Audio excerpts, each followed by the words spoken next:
Muy buenos días, querido público televidente. Sean bienvenidos a este su segmento Salud por Dos.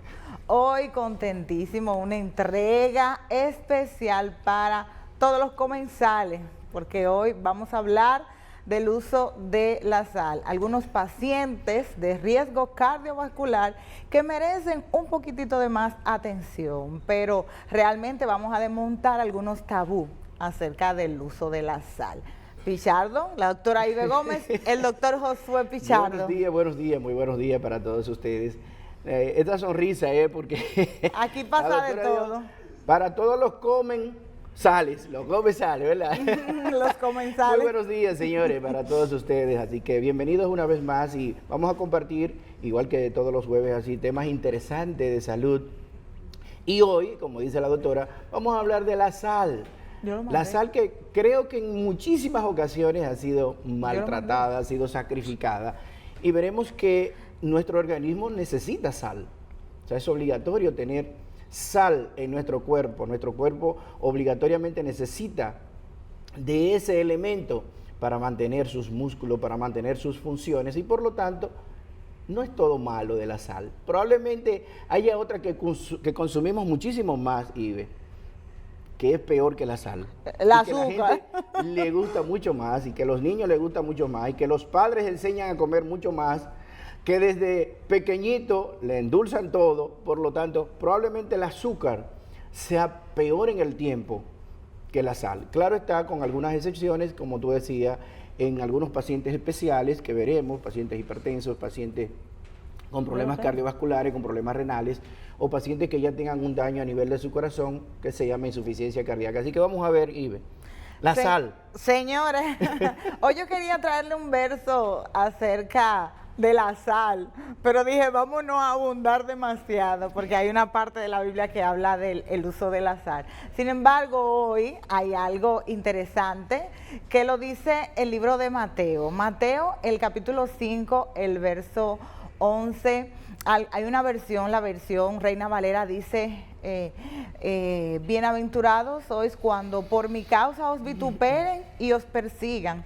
y digan toda clase de mal contra vosotros mintiendo.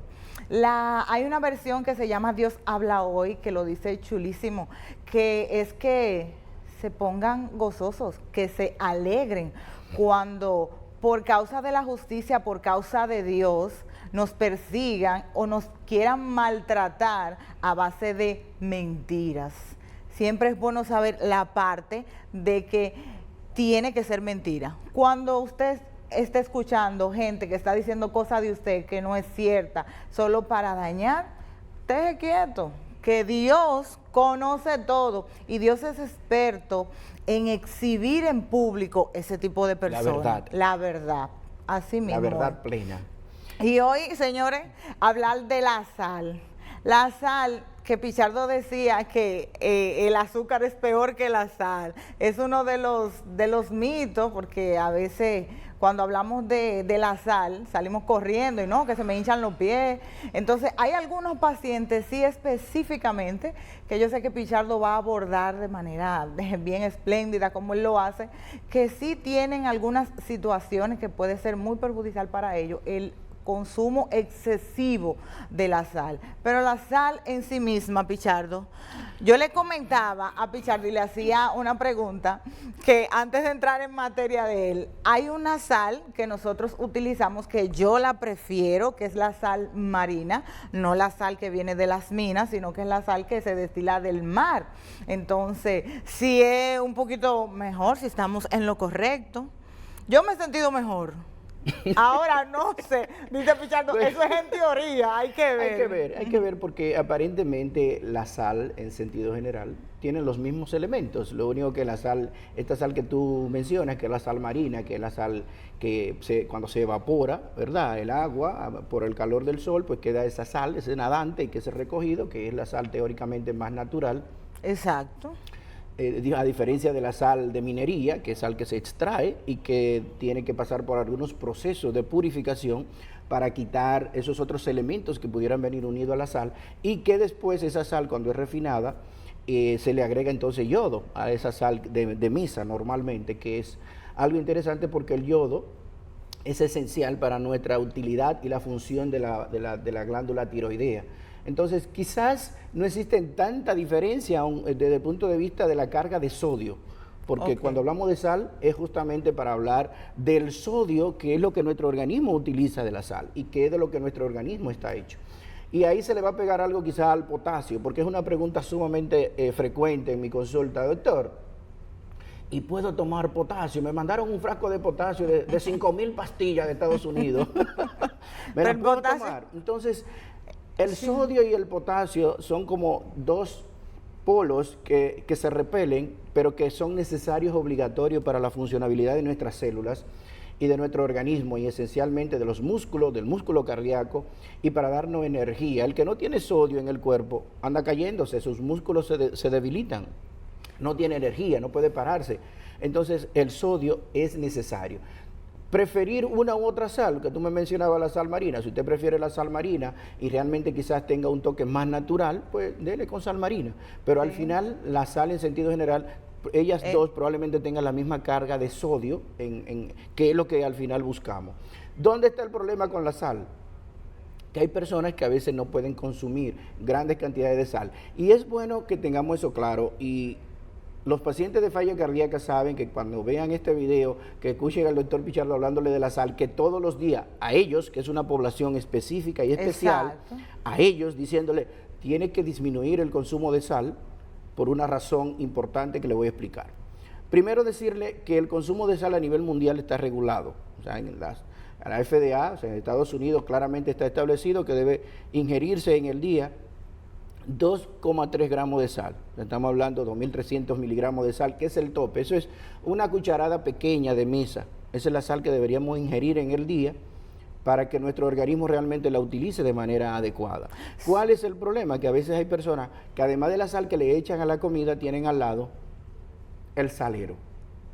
Entonces, y lo echan de manera desproporcionada. Eso yo he visto personas, incluso en restaurantes, que agarran el salero y pam, pam, pam, pam, pam, pam, pam, pam, a todo lo que está en la mesa, no solo a la ensalada. Entonces hay personas que tienen un consumo muy excesivo de sal, y entonces quizá ahí vienen las situaciones, y esencialmente en los pacientes, como le decía, que tengan alguna condición cardiovascular, hipertensos, o sea, personas hipertensas de larga evolución, que ya tengan algún trastorno a nivel arterial, y que, ¿cuál es el proceso con la sal? Que el sodio que está contenido en esa sal, que es cloruro de sodio justamente, ese sodio ayuda a retener agua en nuestro organismo. Esa es una de las funciones principales del sodio, que ayuda a que nuestro organismo se quede con parte del agua que ingerimos dentro. Nuestro cuerpo necesita esa agua, porque nuestro cuerpo está formado esencialmente por agua. Ahora, ¿qué pasa? Que cuando el consumo de sal es excesivo, nos quedamos con más agua de la que necesitamos. Pero ahora, no sé, Pichardo, si te ponga yo en una encrucijada, pero hay un tema, y es que la mayoría de los alimentos que nosotros consumimos ya tienen una cantidad de sodio. Todos los procesados. Todos los procesados tienen sal. Y de hecho, ahí quizás la sal marina juega un papel importante. O sea, la sal marina tiene una concentración importante y una utilización importante para la preservación de alimentos. Bien, para conservar los alimentos que se secan en sal, muchas veces se utiliza sal marina, justamente por la parte natural, que no tiene que tener conservantes y demás. Por lo tanto, si ya lo que compramos, si lo que viene procesado tiene sal, le agregamos la sal en la preparación propia de la cocina, y además de eso, en el sobremesa tenemos un salero que vamos a polvorear la sal, o sea, estamos entonces ingiriendo una cantidad de sal por encima de lo que nuestro organismo necesita diariamente. Por lo tanto, quiero que tengan eso claro, no es que la sal es mala, necesitamos la sal. Por eso yo te decía inicialmente que probablemente el azúcar sea peor. ¿Por qué? Porque el azúcar la consumimos entonces de manera desproporcionada en cantidad y en frecuencia, y casi todos los alimentos que ingerimos tienen azúcar en gran cantidad, y el azúcar entonces a largo plazo va a ir produciendo una serie de alteraciones que nos van a llevar probablemente a un síndrome metabólico, que no es más que una alteración a nivel de nuestro metabolismo, donde no se queman adecuadamente los carbohidratos y se acumulan en nuestro cuerpo en forma de glucógeno y luego en forma de grasa, y después nos lleva a una resistencia a la insulina. Y después Y esa resistencia a la insulina, ¿qué es? La resistencia a la insulina es que la insulina que produce nuestro organismo ya no es eficiente, ya nuestras células no responden adecuadamente a ella, y finalmente a una diabetes.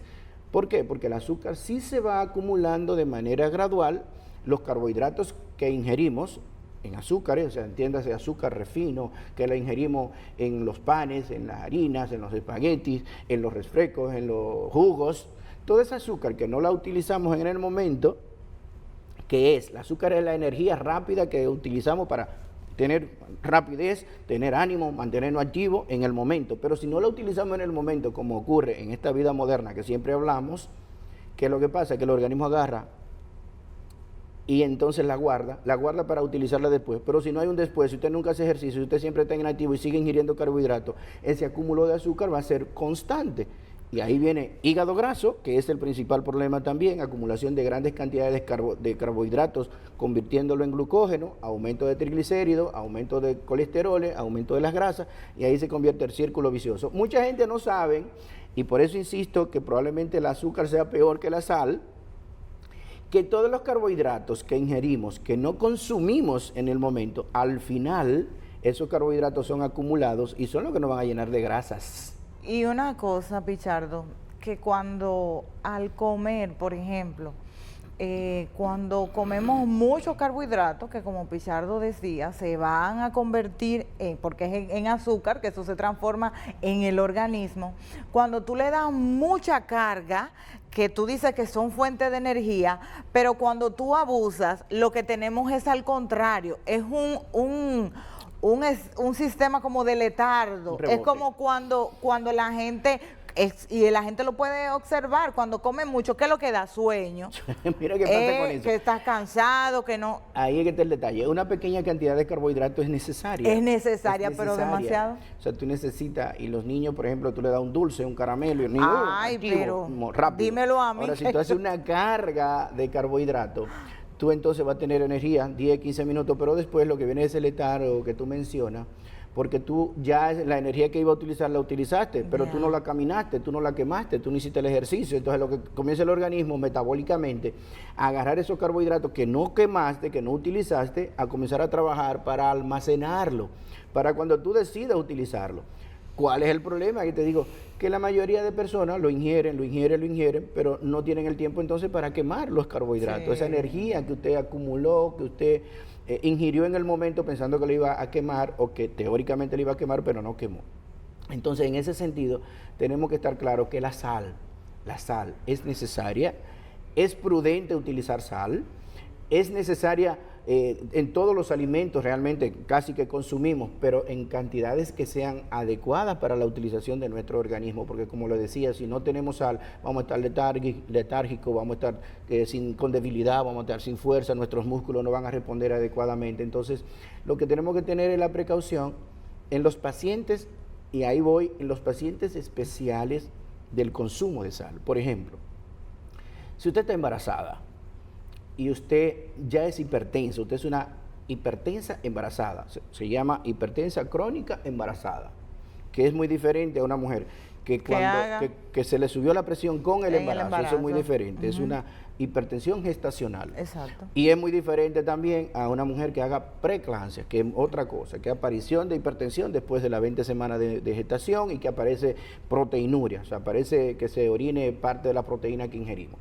O sea, si usted tiene esa condición, cualquiera de las tres, pero esencialmente que usted sea una hipertensa y que salió embarazada, pues desde el principio usted tiene que disminuir el consumo de sal. Si usted agarraba después de los alimentos preparados y polvoreaba todo lo que se va a comer con sal, comience a quitar eso. ¿Por qué? Porque usted va a tener entonces una sobrecarga de sodio en su organismo. El embarazo per se tiende a aumentar una sobrecarga de volumen a nivel sistémico y por lo tanto, si ya usted es hipertensa, mi querida, y aumenta mucho el volumen circulante, la cantidad de líquido que anda dentro de su cuerpo, ¿qué va a pasar? Que va a subir más la presión.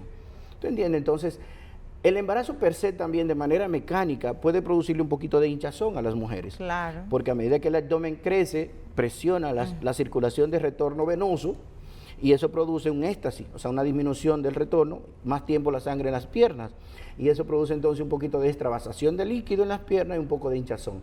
Pero si además de eso entonces usted está ingiriendo más sal, está reteniendo mucho más líquido, va a tener más hinchazón, Claro. se van a comenzar a edematizar más. Esa es una parte. Otra cosa y otro grupo de pacientes sumamente importante son los pacientes que ya tienen falla cardíaca, insuficiencia cardíaca congestiva. ¿Qué es lo que pasa con los pacientes que tienen insuficiencia cardíaca congestiva? El corazón, que es la bomba que mueve los líquidos del cuerpo, lamentablemente comienza a fallar. Y si la bomba que mueve los líquidos en el cuerpo, que lo mueve por todo el organismo, comienza a fallar, los líquidos comienzan a quedarse en los lugares de declive del cuerpo. ¿Y cuáles son los lugares más bajitos? Las piernas. Ambas piernas, las personas quedan sentadas mucho tiempo, se van a hinchar mucho las piernas porque la bomba que lo mueve está fallando, está patinando para mover los líquidos. Entonces, ahí comienza en las piernas, pero después sube a los muslos, después sube al abdomen, y son personas que tú lo ves enormemente edematizadas, y después a nivel pulmonar. Cuando esa persona se acuesta plano, todos esos líquidos entonces se reorganizan y van hacia la parte pulmonar, y son personas que entonces no pueden dormir acostadas porque comienzan a asfixiarse desde que se acuestan. Entonces, ¿qué es lo que está establecido en ellos? Que hay que disminuir, y esto que lo tengamos claro, disminuir la ingesta de sal, pero no es suspenderla totalmente, por Dios, porque inicié diciendo que necesitamos sodio, e incluso la hiponatremia marcada. ¿Qué significa la hiponatremia? O sea, la disminución del sodio dentro de la sangre está relacionada con mal pronóstico en los pacientes en falla, o sea, se mueren más rápido. Ay, pero se mueren más rápido en el tiempo. Entonces tenemos que disminuir el consumo de sal. Recientemente salió un estudio, se publicó en The Lancet, pero fue presentado en el ACC ahora en el 22, un estudio interesantísimo donde los médicos a través del tiempo le decían a los pacientes, no puedes comer sal, no puedes, a los pacientes en falla cardíaca. Todos sabemos que tenemos que comer algo de sal, que es obligatorio. Ahora, ese 2,3 gramos, o sea, 2.300 miligramos de sal para personas normales, en personas ya con falla cardíaca, se ha tratado de disminuir un poco más, a que sean menos de 1.500 miligramos de sal. O sea, estamos hablando de casi media cucharadita de sal en el día. Oigan bien, no es suspenderla totalmente, es disminuirla. Sin embargo, ese estudio demostró recientemente que los pacientes a largo plazo, lamentablemente, se morían igualito que el que se comía los 2.300. Entonces, ay, no diga eso. O sea, hay que tener la precaución en el sentido de, no es, oiga bien, no es que usted de ahora en adelante, ay, Pichardo dijo en el programa de la televisión que puedo hartarme de sal. Y perdónenme esa palabrita de hartarme de sal. No es llenarme de sal, no es que voy a comerme 3 cucharadas de sal, es que no la puedo suspender totalmente. Y eso se lo explico a los familiares de los pacientes y se lo explico al paciente. No es que usted le va a quitar la sal y darle la comida. Ah, mira, mientras estoy cocinando le saco la de él sin nada de sal. Nadie ni siquiera se la come ni lo resiste en el tiempo. La usan una semana y a las 2 semanas ya nadie hace que una persona que esté clara se come todo sin sal, 100% sin sal. Es que es insípido. Porque es insípido, totalmente insípido, no tiene ningún sabor y produce una sensación de poca adherencia a tú comértelo. Entonces, claro, señores, es que comamos esa sal con moderación y que realmente quitemos el salero y que ustedes coman la que ya prepararon, que no esté salada, claro está, que prepararon para la familia. Claro está, en el estudio también demostró que eso sí tenemos que estar claros, que los pacientes que tenían menos consumo de sal, esos pacientes tenían un poco más de caminata libre de síntomas, o sea, podían caminar más sin sofocarse, sin estarse asfixiando, y además esos pacientes cuando se les llenó un cuestionario de satisfacción de decir, ¿cómo usted se siente? ¿Cómo está su relación con su familia? ¿Usted puede caminar más? ¿Puede comer más tranquilo? ¿Duerme mejor? Dijeron que sí le iba mejor. Bien, ¿qué significa eso? Que claro, si comían más sal, entonces se hinchaban más y había más síntomas. Entonces es necesario que tengamos, y quería realmente con Ibe hablar esto en el día de hoy, para que todos entendamos que tenemos que disminuirla, pero sí tenemos que ingerir pequeñas cantidades de sal y esencialmente en los pacientes que ya tienen una condición cardiovascular. Señores, importante, así que no es que vamos a dejar de utilizar la sal. Una vez yo fui a la consulta de Pichardo con mi esposo y me dice, mira Ibe, tú no. Él sí. Ay, tú no, nada de sal. Tu esposo sí, Aneudi sí puede comer. Ya él se sienta con su sal ahí, Pichardo. Me dice, dame el pote, que Pichardo dijo que yo podía. Así que ya tú sabes. Señores, muchísimas gracias. Gracias por recibirnos en sus hogares, por abrirnos las puertas de su casa. Recuerden que este segmento ustedes lo pueden ver a través de nuestros canales de YouTube, de Glucodón, y también el de Pichardo, el doctor Josué Pichardo. Suscríbanse, gracias por el apoyo y si Dios lo permite estamos aquí el próximo jueves con una entrega para todos ustedes. Así que bye bye. Muy buenos días y hasta el próximo jueves, Dios mediante. Bye.